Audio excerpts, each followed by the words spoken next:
Meredith Leigh is an ex-vegan, now butcher, a butchery teacher, an author, a kitchen experimenter extraordinaire and a meat fermenter, co-founder of the Fermentation School and a mum.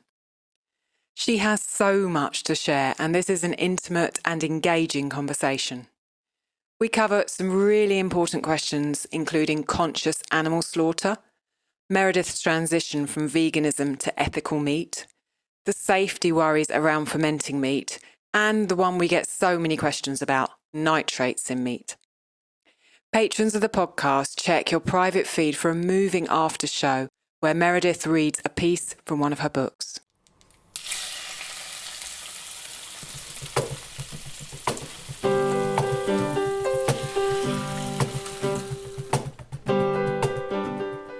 Welcome to the Ancestral Kitchen podcast with Alison, a European town dweller in central Italy, and Andrea, living on a newly created family farm in northwest Washington State, USA. Pull up a chair at the table and join us as we talk about eating, cooking, and living with ancient ancestral food wisdom in a modern world kitchen.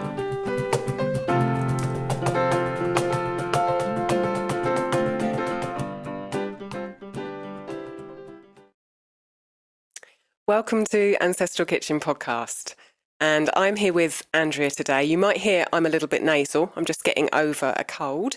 And thankfully, we have Andrea and a wonderful guest, so you'll be hearing a lot from our guest. So Meredith Leigh is an author, a butcher, a teacher, a mum, a fermenter, most notably a meat fermenter, and also co-founder of the Fermentation School, where regular listeners will know I've got several courses and you can go and find lots of amazing women fermenters who are sharing their knowledge online with the world.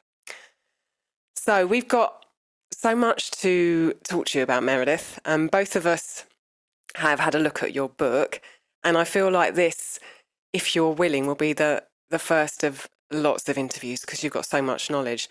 And we're going to kind of dip into both of your areas of speciality, so your experience in butchery and then your experience in meat fermentation. And then we will, as we go through, we'll point listeners to where they can go a bit deeper. The first question we ask all our guests is, what is the last thing that you ate? The last thing that I ate was a spoonful of cinnamon almond butter because I just got home from a run. I'm training for a marathon, and I just got home from a run and popped onto the podcast. So I swallowed a spoonful of almond butter. It's not very impressive. Sorry. Wow. When's the marathon? We're aiming for the spring, but right now we're just doing a long 6-month train, which has me running 4 times a week and trying to squeeze it in the mornings before the workday. So it's fun. Okay. And I'm intrigued as to whether you're eating differently because you're running so much. You know, I probably am eating more carbohydrates than I normally would, but otherwise mostly the same. I tend to not eat a lot of gluten, but right now I'd say I'm eating more. Mm. Okay. And did you run on an empty stomach this morning? I did. Wow. Yeah. I only did a small run this morning. I used to do that before my son was born. We used to go out for cycle rides early in the morning because it was always too hot in the summer here to go out after about 7. So we used to go out about 5 in the morning. And I used to do those on an empty stomach. And I remember the difference, kind of that feeling of having exercised on an empty stomach and then coming back and eating. Yes. Feeling completely different, a different way to start the day. Yes, I think it's not so great for hormone health. I think what I try to do when I'm doing my longer runs is definitely eat beforehand and then let myself digest for a while before exercising. Yeah. Before you head out. Yeah. Okay. Let's dive into butchery. You are a butcher and you also teach butchery workshops, and a large portion of your book, The Ethical Meat Handbook, is dedicated in depth to butchery. Mm-hmm. Andrea, you do butchery at the farm, and I know you were butchering a lot of turkeys yesterday. Do you want to kick off with Meredith on the butchery side of things? Yeah, I'm so excited to talk about this or to hear you talk about it. So we have a really big range of listeners where I know you were a vegetarian and then for 9 years and then vegan for 2 years, Meredith. And we have a range of listeners who are raising and butchering their own animals to vegan listeners. And a lot of former vegetarian and vegan listeners as well, including Right. Allison. So one thing that we've talked about a lot in our patron group is encouraging our listeners who are eating meat, to be more participatory in the butchering process. And some of them are going out to farms like my farm and watching or participating in butchery. And we just really want to encourage them to get more involved in the process. And it is a skill that I feel like used to be pretty ubiquitous in communities. At least everybody had seen it or participated in some level. And it seems like a lot of people, if the meat isn't wrapped in plastic, they're kind of nervous about it. Or if it has a face, they're really scared. And so I just feel like you're the perfect person to talk to all of us about this because you've been through the full range. And I'm curious about things that helped you move into being an ethical meat eater from being a vegetarian and vegan before. And if you could also mention if your vegetarianism was more, I mean, I know both, but if it was more because of you were concerned about ethics or if it was more for your health. And if you could just sort of expound on that. I could expound on this for days. Take us through your thought process. So I got to figure out where to start, but maybe I'll start with that, just sort of my evolution of understanding and practice, because I still maintain that it's a personal choice and that regardless of what anybody tells you is the best for your health or the environment, it's still your decision about what's best for you. And so I embarked on vegetarianism out of political aggravation and emotional, like, despair for animals and environmental concern. So it was really like all the things, all the reasons. And I guess eventually at some point on that journey, I believed that it was better for my health. But that wasn't how it started. I thought it was a form of activism. And I also lived in a city and was very detached from Earth. I didn't understand very much about food, and nature was something that was like over there and needed to be saved. And mostly the way to save it was to leave it alone. And I had posters, right? And I think, that I was very young and I was very angry and very opinionated. And I think, I see now that was just a way for me to learn, right? The angst, the passion was just a way of getting in there. And it was just the beginning for me. When I went to college, I went on a scholarship to a school called Warren Wilson College here in the mountains of North Carolina and didn't really know what I was getting into. It was mostly in my mind like a hippie school. And I didn't really know what was going on there, but it's historically a farm school. And so there's a deep appreciation for the land there and a deep social priority on farming and forestry. And like the kids who are involved in the farming and the forestry on campus are the cool kids or were when I was there, which was very interesting to me as a city kid, stepping into that kind of environment. But I definitely got curious. I went into college as a creative writing major. I've always been a writer. But I left as an environmental science and sustainable agriculture major because I discovered gardening and farming and really its healing capabilities, not just for the soil and for the land, but for people. And realized that that was what I wanted to write about. And I was still vegetarian. I think that was actually at the beginning of my veganism. And so, yeah, I had a greater understanding of land at that point, and certainly agriculture and where food came from. But I still had this opinion that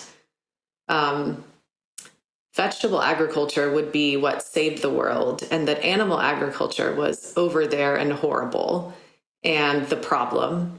And all we had to do was get back into gardens and on farms and grow lots of vegetables, and we'd be good. And then I think the next chapter that I would cite in that journey was my travel abroad, and specifically to Vietnam, where I was staying with a female farmer in the north of Vietnam. And she was a farmer. She was farming not only rice and vegetables, but she also had in her rotation water buffalo. And the water buffalo were used for milk. They were used to plow.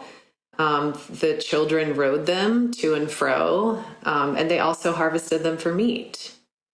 And I witnessed an integrated system where the animals and the plants were raised together.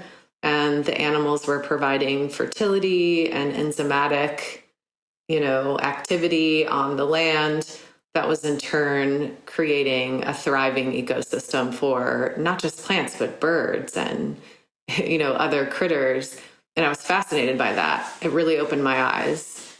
The other thing is that witnessing animals being raised in a subsistence manner like that really changed my understanding of animals' roles, not just on the land, but also in relationship with people. And the cultural significance of meat in the space of Loy's diet, that was the woman's name, it wasn't prioritized or lionized like meat often is in the United States, but it was integrated just like the animal was integrated into the farm.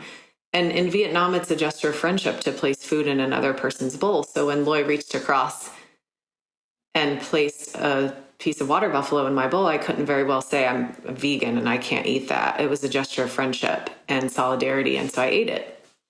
And I think that's a really powerful story. It didn't feel as powerful to me at the time. It felt scary, but it really planted a seed inside of my mind about how the human relationship with animals is multifaceted and how divided we've become from these creatures who not only play a pivotal environmental role, but they also play a role in our understanding of ourselves.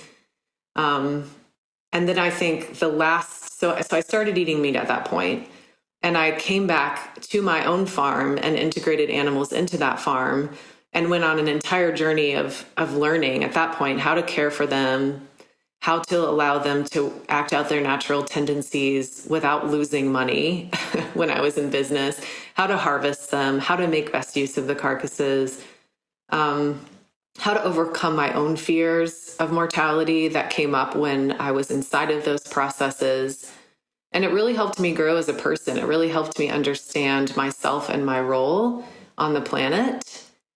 And I think the last thing I would cite in my journey of understanding is I went through a really terrible divorce wherein I lost my farm and I lost my butcher shop, and I went through a death process. It was very much a process of taking everything in my life down to gravel and figuring out what I was going to keep and what I was going to rebirth. And the richness of that process and the sacredness of that process, I was able to connect that to my work and understand that this fear of death and this inability to approach death as part of the life cycle is a piece of human consciousness that is broken and has been twisted by the dominant culture. And it has huge implications for how we interact with the earth and each other and animals. And so I know that's a lot, but I would say that what my work and what my experience in life has done is really helped me figure out how to integrate some of the things that we're most uncomfortable with about our diets into a real way of helping us understand who are we, why are we here, and why do we believe what we believe. Questions like that. It's amazing. I want to go back to each sentence and then ask you to pick it apart, because that was so fascinating. And that's really the most intense way that's amazing that was how you were invited back into the meat eating world, was with Loy putting that water buffalo in your bowl. And I feel such an affinity towards our vegan and vegetarian listeners, because I think it's remarkable how committed they are to avoiding the cruelty towards animals that obviously still bothers you to this day. As a meat eater, you've chosen a completely different path than the standard American meat role. Right.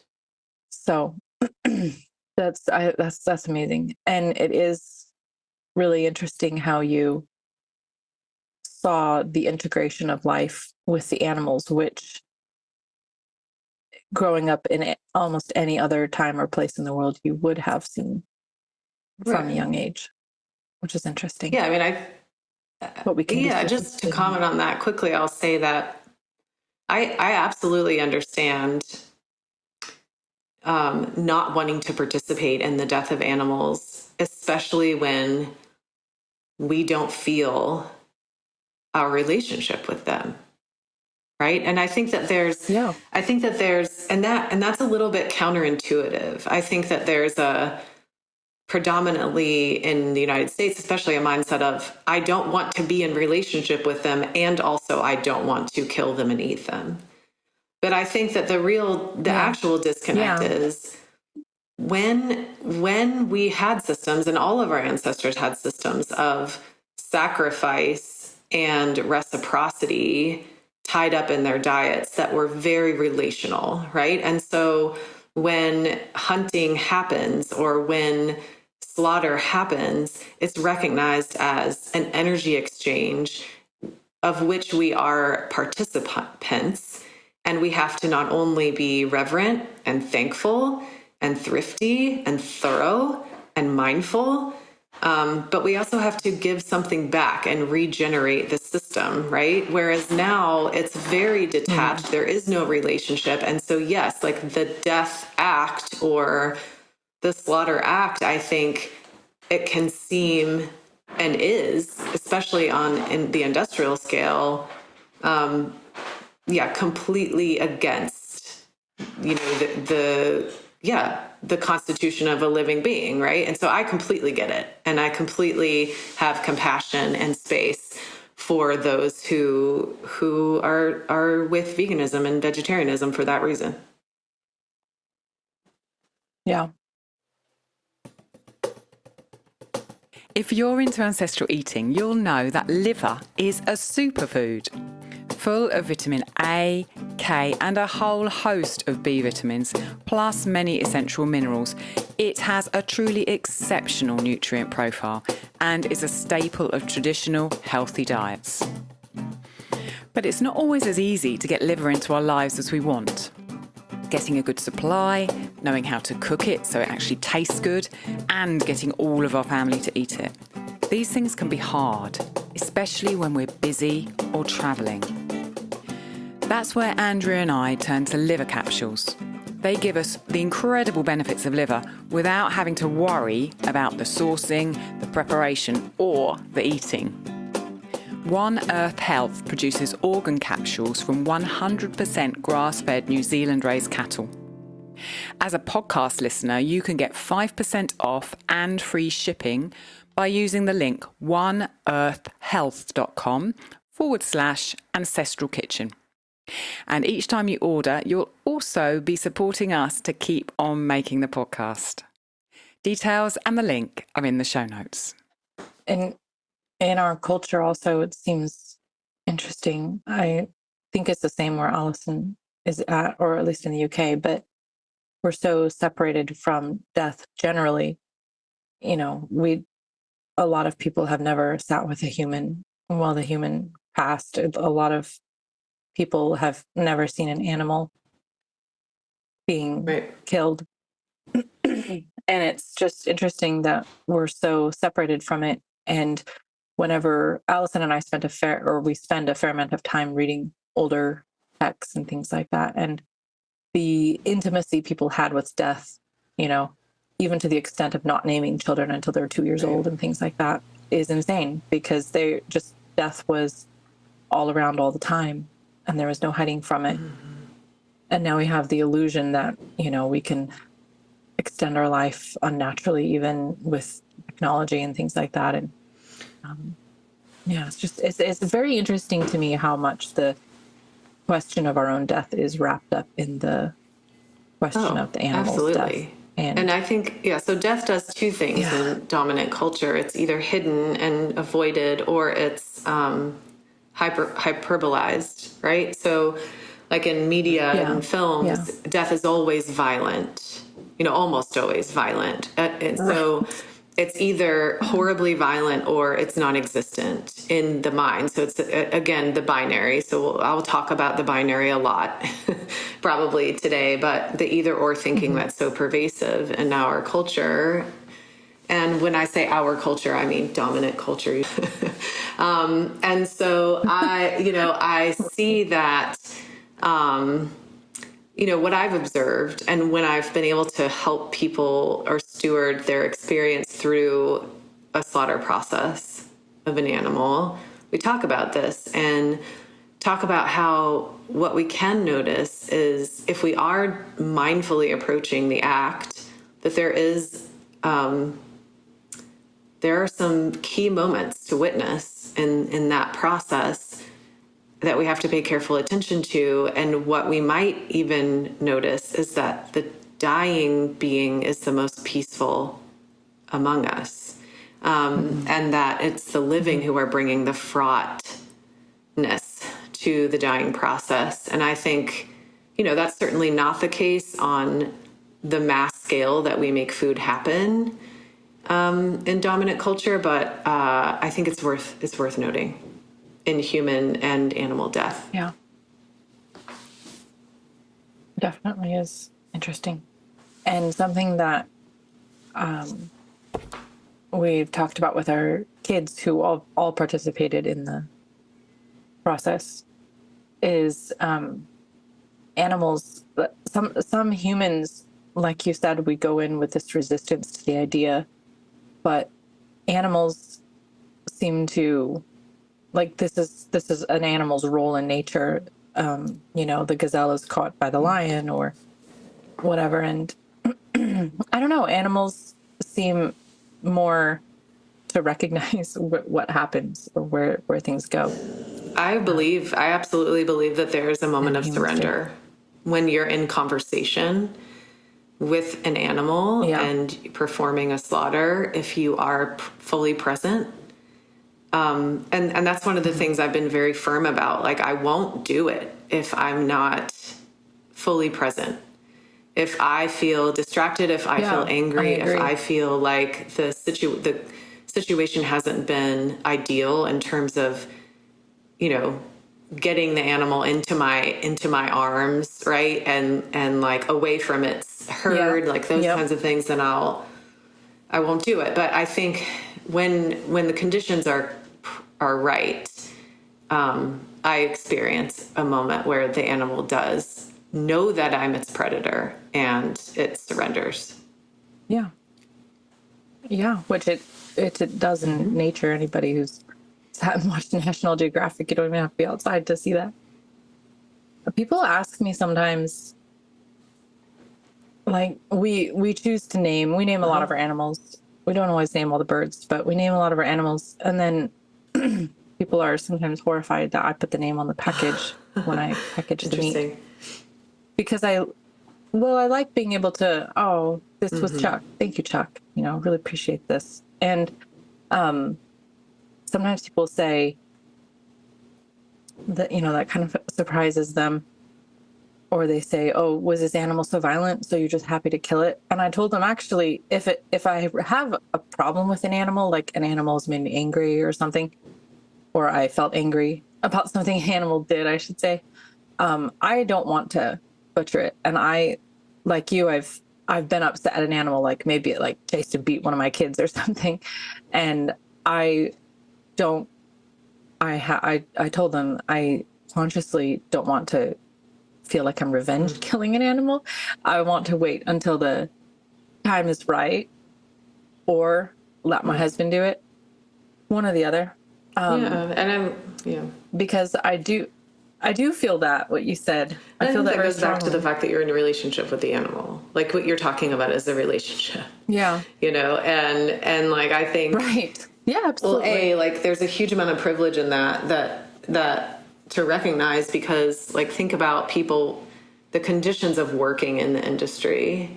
You see lots of videos of people really mistreating animals, and you can see that they themselves are full of anxiety and miserable in the conditions where they're working. And I've been into those working conditions, and you can feel the anxiety in the air, and you can feel the illness in the air. And so, you know, giving compassion to those people rather than calling them evildoers, and understanding that the entire system that they're wrapped up in, both the people and the animals, is really brutal. And then when, we have the ability to homestead, or if we happen to be individuals who can take our time and be in relationship, I think that that's really special. And then secondly, I think, that the going back to when I was young, and because I was so frustrated with what I felt humans were doing to nature, right?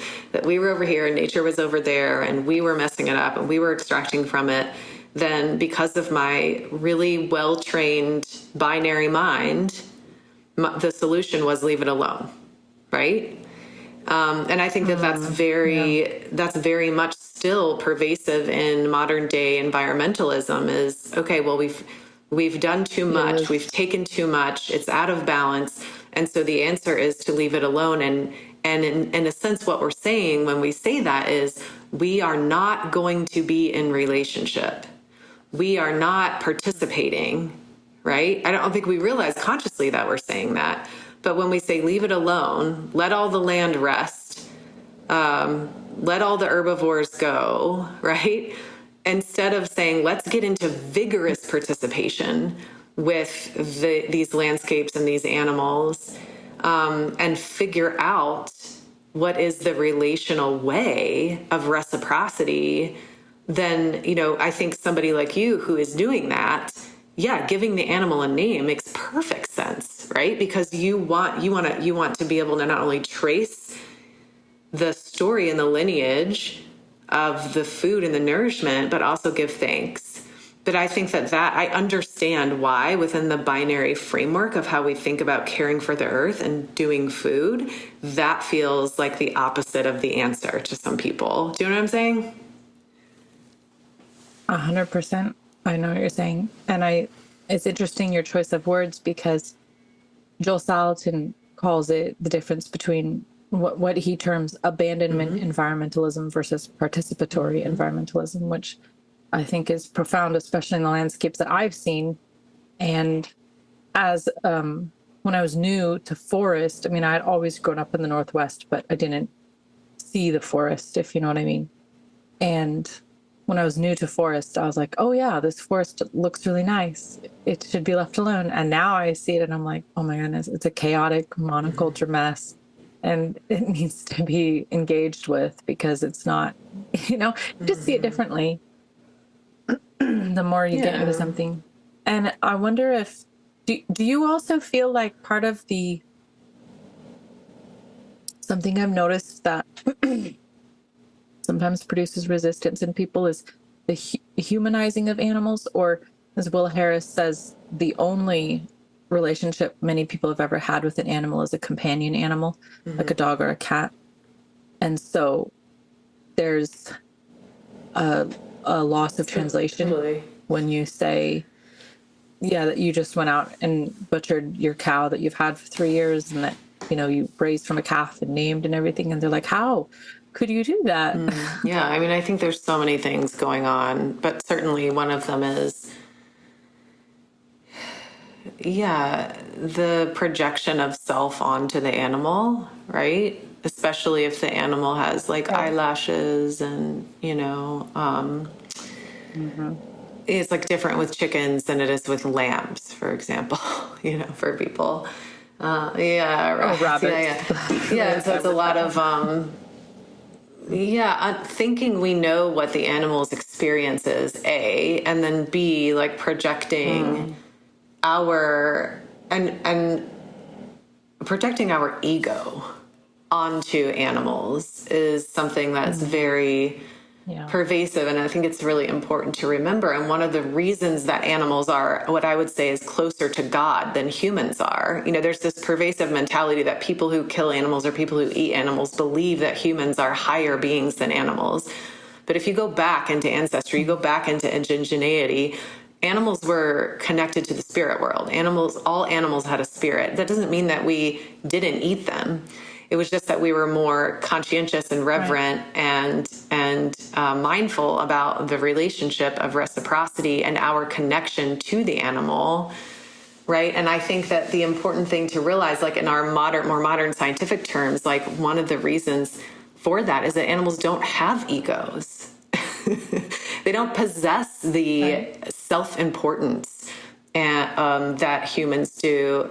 Well, some cats do. Well, I think, they do give off that vibe, but, who knows? But like, you're right. do animals think of themselves, or are animals conscientious in a way that humans aren't? And I'm not saying conscientious would be the wrong word for it, but basically what my point is that the human consciousness is a trap that makes us think that we're separate from everything.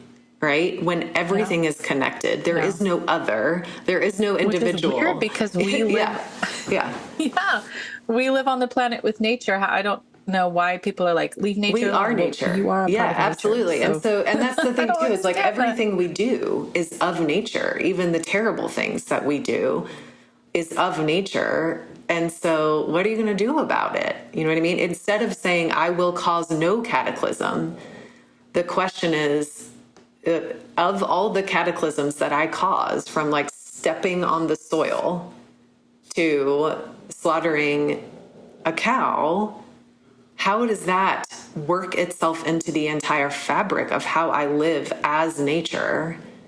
You know what I'm saying? The mentality of like, we're here and nature's over there, and so we've got to leave it alone is then that separateness, that sense of separateness, I think is causing more problems than vigorous participation and acknowledgement of the fact that we have an impact inherently. And that was really driven home to you with Loy, right? Because suddenly you were like, wait, she's in nature, she's participating, if you will, with nature, with the animals and the plants and the food in your bowl, and and this doesn't work without one of the pieces. It's been drilled into me over and over again throughout my career. Like the people that I have met, the farmers I have spent time with, particularly farmers with closer cultural ties to indigeneity, have shown me that their cosmology and their understanding of the world, the planet, and humans as an organism on that planet is so much bigger than this life or death or this apocalypse or that apocalypse. You know what I'm saying? No, it's really big. It's really big. Allison, I'm curious if you have questions or thoughts on this as well. So many thoughts on, like you said, I want to pick apart everything. I wanted to, just one of the last things I scribbled down was I feel like the kind of extractive attitude is something that we take right down to ourselves, that we will extract from ourselves, pushing ourselves, and then we'll literally give up and collapse, like turning away from agriculture, turning away from meat, saying, I don't want a part of that. And we'll just collapse on a sofa or indulge in some kind of destructive habit, because then we don't have to engage, we don't have to be conscious, we don't have to look at nuance. It's less painful that way.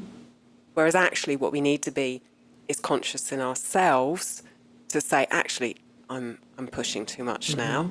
okay, I need to rest, I need to do something else, I need to direct my attention elsewhere. It's the same kind of, it feels like the same culture running through how we are with ourselves, how we are with our families, how we are with our friends, how we are with nature, how we are with, the resources that we have in the world. It just feels like the same attitude through everything. I see parallels. Yeah, that's there. a beautiful observation. Everything is fractal because we are of nature, right? We will find the patterns that we create, recreated in us. For sure. Completely. And I feel like in your, having read your book, you said, the other thing I wanted to say was you said earlier about, your experience of loss and of death personally in your life and how you had to rebuild that, and you've been able to kind of process that within yourself and connect it to your work, and that comes through so strongly in the writing in your book, and it's such a gift to be able to take the experiences that you've had, the negative, what people call negative in quotes experiences, and to turn them into something that can drive you forward and can reflect on something that you're really passionate about. And the writing in the book is I mean, the book's really practical, but it's so beautiful too, and that kind of sense of you taking that in and processing it really comes across. Thank you. Yeah, I wrote that book when I was in my grief process, and I think that's been so that's such a great metaphor in general for death and for grief and for mourning and for the quote unquote negative, as you call it, or you named it, because that is so essential to the recycling of energy, to the creative process. I think of grief as a forge, where new energy is wrought. And it's the same with, it's the same in nature. Death begets life, life begets death, right? And so being afraid of loss or of death or not, as you say, in our emotional process, we will refuse to grieve, or we will refuse to rest, or we will refuse to do whatever seems dull or painful, but that is necessary, right, to bring out the next thing. Yeah.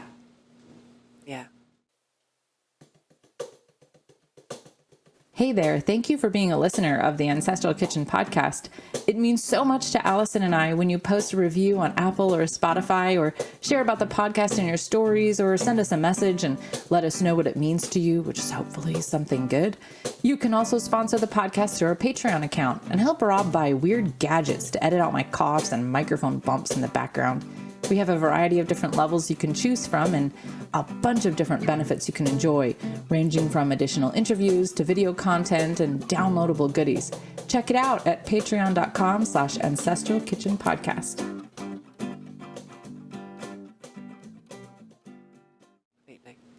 Andrea, do you want to ask any specific butchery questions, or shall I move on to talking about fermentation?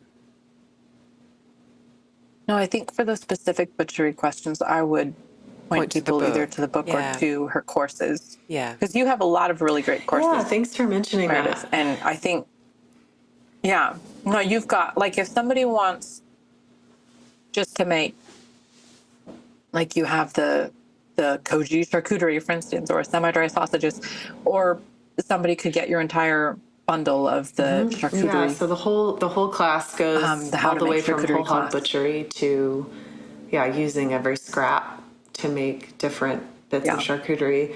And the only whole animal butchery course I have online is hog, but it is a bit transferable, I would say, to other small animals.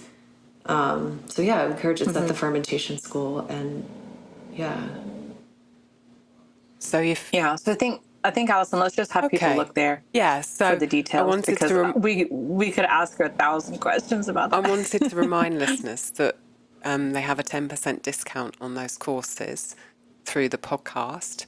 So there's a range of them. There's the whole hog butchery, and then there's smaller ones broken down, and then there's the charcuterie course, the large course, which covers everything. and you will get 10% off any of those courses. Like Meredith said, head to the Fermentation School.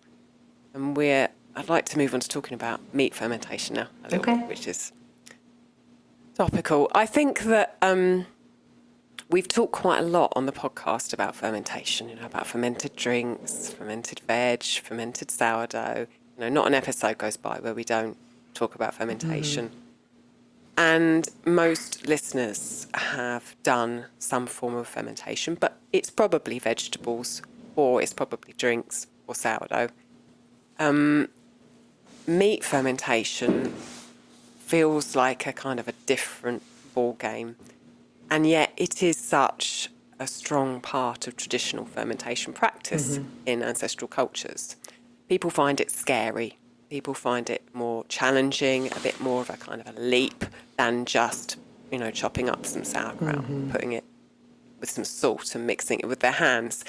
So what I would like you to do is to talk about why meat fermentation is such a great thing to do, and to try to pass on to the listeners, how it can be approached so it doesn't seem daunting, and where they should start if they want to get into it. Sure, yeah, that's a great question. And I think you're absolutely right that it feels, I so often hear people say, oh, something feels natural to me about fermenting vegetables or drinks, but I feel like I need help or companionship or guidance when it comes to fermenting meats.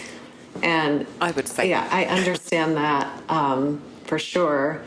Although I would say if you are a sourdough maker, sourdough is harder than meat curing and fermentation. Oh, yeah, you were halfway there. Sourdough is so dynamic. It's so,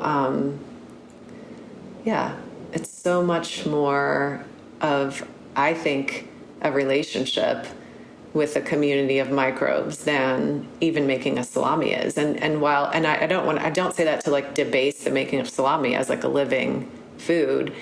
I just think that the parameters are so much cleaner,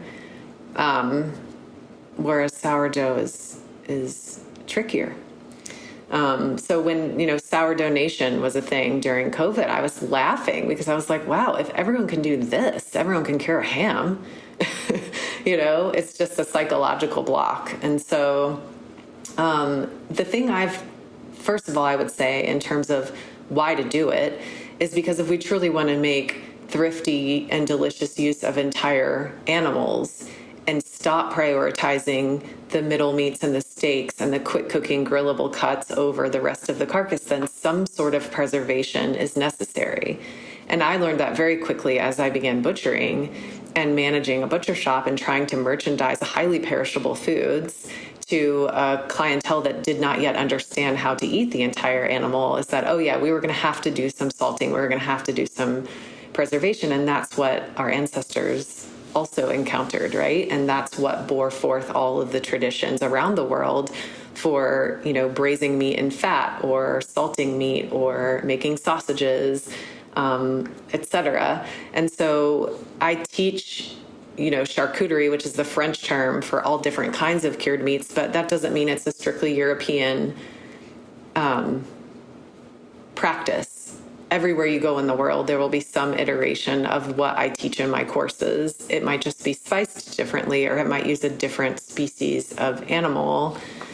And so, yeah, you're right. It was very important in ancestry. And what I strive to do in my teaching is to give people ratios and parameters that are known control points in food safety so that you understand the science as well as the technique. And that way you have a rich playground for experimentation inside of what you can, inside of confidence that you're going to stay safe. And I would say the other thing I would say is that there are very few microbes that will grow in meat ferments that are deadly.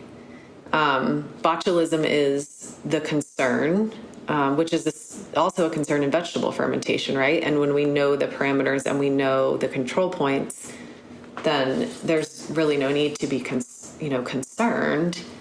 So it's just a matter of starting and learning those parameters. And my courses, I find a lot of butchery education, a lot of charcuterie education is quite vague. You won't know why certain ingredients are included, or you'll see wildly ranging ratios of salt and you won't know why there's a range. But I am very careful to always explain the reason for the ingredients and the reason for the ratios being what they are based on the science. Because that's just how my mind works. I've always been as the kid that was always asking why to every single answer, until I got down to the very base of it. And that's not to say that I know everything there is to know about curing meats, or that humans even know everything that's going on inside of a curing sausage. But I think it's about taking the best of science, right, and what science has given us, and then using it to liberate ourselves in a way from what we thought our limitations were. Yeah, I completely resonate with that. I have always asked why as well, and I feel like having the science then just gives me a baseline understanding from which I can go, okay, so how do I apply that to this? How do I apply that to this cup? How do I apply that to this? Personally, the only meat fermentation processing I've done is making bacon, and I haven't gone beyond that. Where would you suggest that, bacon seems to be the place to start, but where would you suggest to move on from that into that was the one piece I didn't answer.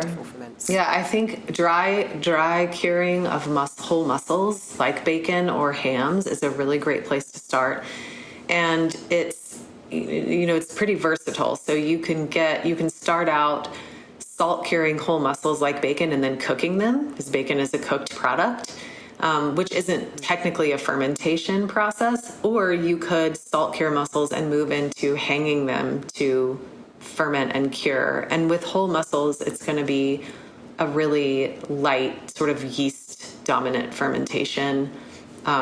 There's probably some molds going on as well.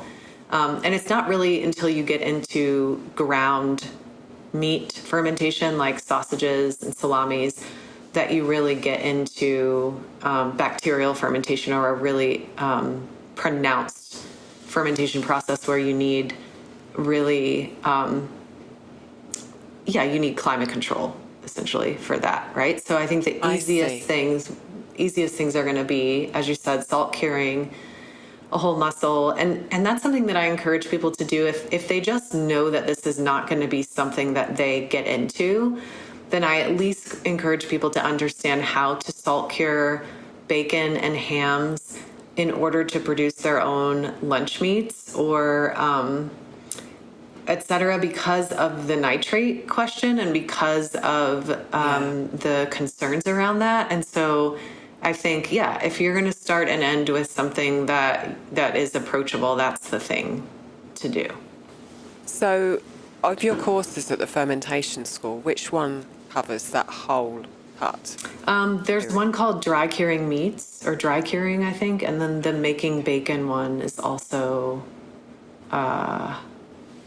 there. So I think dry curing would be good because the bacon is included in there. It just doesn't take you all the way through the cooking process.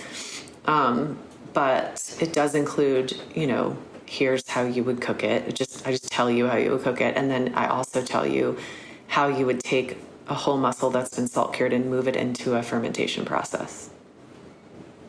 Wonderful. Okay. Bring to mind your kitchen. Now imagine it full of expert women fermenters ready to teach you everything they know. Vegetables, salumi, drinks, kefir, dairy, sourdough, vinegar, koji, and much more. The Fermentation School is just that, online, in your kitchen, whenever you want. World-leading female educators sharing their incredible experience in video courses that will guide you step by step through your next fermentation project. Ancestral Kitchen Podcast has teamed up with the school to offer its 60 plus courses to you at a 10% discount. When you say yes, you'll also be supporting the work Andrea and I do as you skill up. go check out their courses via the link in the show notes. I'm betting there's something there that's going to get you really excited. Happy fermenting. You mentioned nitrates, and I wanted to talk about nitrates. I get a lot of questions about nitrates, and just this summer I went to South Wales and I bought some ham in the city of Carmarthen, which there's one producer there who is still producing air-dried ham in the same way that it's been produced there for 1,000 years. And it was a wonderful, wonderful ham. And I talked to the guy about it. And I remember when I posted about the ham on social media, the ingredients included nitrate. And lots of people asked me about it. Now, having read your book, I understand a bit more about nitrates, but I'm still getting lots of questions about them. Could you explain to listeners what the deal is with nitrates? Absolutely. I've done a lot of research on this because I also was very curious when I started and get a lot of questions about it. And so the primary purpose of using nitrates in meat curing is to inhibit botulism toxin. And so I'm sure you've talked about this on your show before, but it's botulism comes from a spore. It's a toxin produced by the spore of Clostridium botulinum, which is a bacterium. And what nitrate does, or specifically nitrite, sodium nitrite, is that when the botulinum bacterium comes into contact with the nitrite, it forms a protective membrane around itself because it doesn't like the conditions that the nitrate poses. And it doesn't want to die, right? So the bacterium will form this protective cyst around itself, and that means that it won't be killed, but it also means that it won't reproduce, and therefore it won't be making the spore that will be making the toxin that will produce botulism. And so when you're eating a piece of cured meat that's been cured with a nitrite, you're actually consuming encysted botulinum bacterium, and they're just going through your digestive system and you're pooping them back out into the soil where botulinum is found. And so it's very useful for that reason because botulism toxin will paralyze a human from the waist up and is very deadly. And it's colorless and flavorless and odorless. And so you can't detect it in your ferments without laboratory analysis. And the thing about botulism is that it thrives in slightly acidic environments without oxygen, which are absolutely the conditions of a piece of meat that's being fermented, right? We're trying to drive down the pH in order to eliminate a bunch of other pathogens or bacteriums that we don't want, and also create a stable environment for the further curing and drying of that meat. And inside of a piece of meat, whether it's a huge muscle or whether it's a curing sausage, it is an anaerobic environment without oxygen. And so the concern is that even if you start at a, condition where botulism couldn't thrive, you are creating a condition temporarily where botulism could be an issue. And because bacteria multiply every 20 minutes, you don't have to have that condition for very long in order for botulism to be a concern. And so it is important, particularly in meats that are fermented and never cooked, to use a nitrite. And so in the case of that ham, that's exactly what happened. That ham was probably salt cured. It included regular sea salt or kosher salt and a sodium nitrate or sodium nitrite. And it was never cooked. It was just hung up after salt curing until it reached a shelf-stable water activity. And so in the case of that particular nitrite, it was probably cured with sodium nitrate, which is a more complex form of nitrogen that through microbial interaction breaks down into nitrite, which then interacts further with microbes to stabilize the product. And then that nitrite is further metabolized by microbes into nitric oxide. So when you eat a piece of meat that's been cured with a nitrite or a nitrate and it's never been cooked, you're likely consuming mostly nitric oxide, which your body produces when you look at the sun. It's good for you. One thing that will be produced through nitrogenase, so basically the breaking down of nitrate into nitrite and nitrite into nitric oxide, is very, very trace amounts of nitrosamine. Nitrosamine is produced when a nitrite is heated And so through the heat, there's very small amounts of heat that are produced in those microbial metabolic reactions, you do get trace amounts of nitrosamine, which is a free radical carcinogen. So you will see a lot of cured meats that are also in the ingredient label is ascorbic acid or vitamin C is included. And that is an antioxidant that binds to any trace free radicals to stabilize them in the product. Now, what I know from research is that the amount of nitrosamine in meat products cured with a nitrate that are never cooked is so minuscule. It hasn't been shown to really impact human health on a large scale unless you're eating a ridiculous amount of cured meats, right? Like I'm talking about 20 pounds in a sitting, which no one does. They're meant to be enjoyed as delicacies, right? But the issue with nitrate in meat curing is that when you cure a piece of meat with a nitrate and you cook it, you produce large amounts of nitrosamine. And the problem is that regulation, in order to standardize safety across production processes, regulation, particularly in the United States, requires the use of a nitrate in any ready-to-eat meat product, and that includes bacon, hot dogs, cured sausages, and hams or deli cuts. And so that means that you're going to be eating a lot of free radical nitrosamine if you're eating mass-produced cured meats. And so the reason that is so important to understand is that if you want to approach your own production of cured meats and you have those parameters, we know that cooking food at boiling point or more for 20 minutes or longer kills botulism toxin. And so if I'm curing a piece of meat at home and I know that I'm going to cook it, I can omit the nitrate from the process and therefore avoid the nitrosamine. But when you're buying on the market, even if you're buying a cut that says uncured, what that means is it's illegal to cure meat and sell it commercially without a nitrate. And typically what those companies that are using the terms uncured are doing is using a natural form of sodium nitrite via celery juice powder. But the fact of the matter is that it's still sodium nitrite, and when it's cooked, it's still producing nitrosamine. And so this myth that it's uncured or that it doesn't include a nitrate is problematic, right? Because the nitrosamine is still present. So the celery juice powder is just a natural form of that. That's right. Yeah. And what a lot of butchers will say is that because the celery juice is a natural product, it's hard to specify the exact amount of nitrite that's in a lot of that celery juice powder. And so you may actually end up with more nitrosamine in a product that's cured with a natural celery juice extract than you would be with a product that's cured with a synthetic sodium nitrite. That's not a reason to not use the celery juice extract, and I have used it in my own curing. It works perfectly fine. And if you're a person who really is a believer in naturally produced items, I completely understand that. But that is one thing to note, is that sometimes those manufacturers of the vegetable celery juice extract will have you using more than you actually need in order to produce a safe curing environment, just to ensure that the natural product delivers the nitrate that's needed.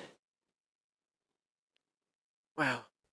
Okay. So my takeaways from that are that, if I'm doing curing at home, then if I'm going to cook my product, then I know that I don't need to use a nitrate product in it. But if I'm not going to cook it, then I need to. And really, just like the message of this podcast, I should be staying away from industrially produced kind of meat products, because all of them are having to use nitrates. And if then we go on to cook those products, we are really causing ourselves perhaps a problem that we would want to avoid. Yeah. I mean, if you, and there are obviously caveats to all of that. Like if you're cooking, for example, a mortadella at home, you're probably going to be poaching it and it's not going to be cooked at boiling point, and I would put in a nitrite and it would probably produce nitrosamine.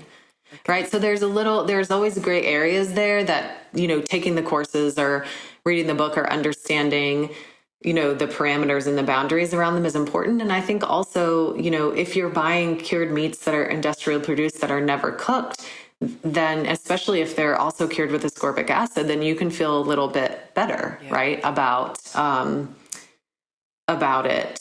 But yeah, thinking about the role of cooking and the level of heat in the process is really important, and it can help you create, just make more informed choices.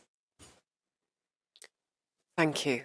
Thank you very much, because I know that lots of people will be waiting for that bit, for you to talk about them, and you've made it very, very clear. Andrea, do you have questions about fermentation or nitrates or anything that Meredith's covered? Well, two things really. I mean, yeah, of course, but two things really jumped out at me when you were talking, Meredith. One is one of the guests we had, I think last year, was Nicolette von Neumann, who wrote Defending Beef. Yeah, and we both love that book. And she noted in there that a lot of studies that looked at people's health who ate meat, and I know that both of you are very familiar with them as former vegetarians, she noted that a lot of them conflated heavy consumption of processed commercial cured meats with meat eating generally.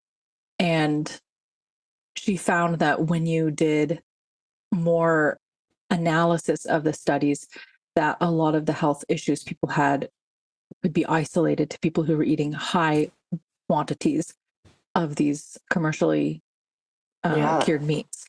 So I find that interesting given what you just shared.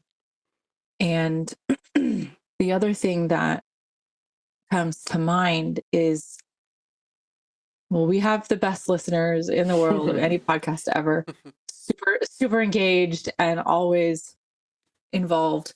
And so I know they're thinking the same thing as I'm thinking when you're talking about, botulism and all these things. I feel like there is a tendency in the broader culture when we encounter those things to say, oh, yep, nope, okay, I'm never going down that road. I'm just going to go over here and eat this grocery store thing because I don't want to mess with anything. And I feel like similar to the death question, the answer is not to look away, but to seek out wise counselors and someone like you. Like, I can take your course, even though I'm not your neighbor. I can essentially sit with you and have you show me or read your book as I am doing, have you show me something. And so I would, as I know Allison would also encourage people, instead of looking away and saying, oh no, this could be bad, I would encourage all of us to take that as an invitation to go deeper into it and to understand the mystery a little bit more if we can, and participate more in these solutions. Beautifully said. You've promised that you will read a bit of your book for patrons of the podcast, which there's one particular bit that I absolutely fell in love with. So if it's good with you, we will close our main interview there and go over to the Patreon feed and listen to you share more. Before we finish up, let people know where they can find you and your work. Sure. It's been really great speaking with y'all about all this. And I am mostly at this point, my content is available at the Fermentation School. I'm taking a sabbatical from teaching in-person workshops to try to figure out, where most of my energies need to go. So the fermentationschool.com, and I am also reimagining my Instagram account to try and understand how to make it most useful, but that is Ethical Meat Book. And my website has some resources and ebooks on it, and that's ethicalmeatbook.com. Great, thank you. And for the Fermentation School, listeners can go in and just make a free account, and there's kind of previews of the courses that a lot of instructors, and I know you've done that on your courses, so you can get a taste of what Meredith is offering in each of the courses by doing that. Thank you ever so much for your time and your wonderful expertise and your wonderful speaking and able to explain to everyone. Thanks for having me. Thank you.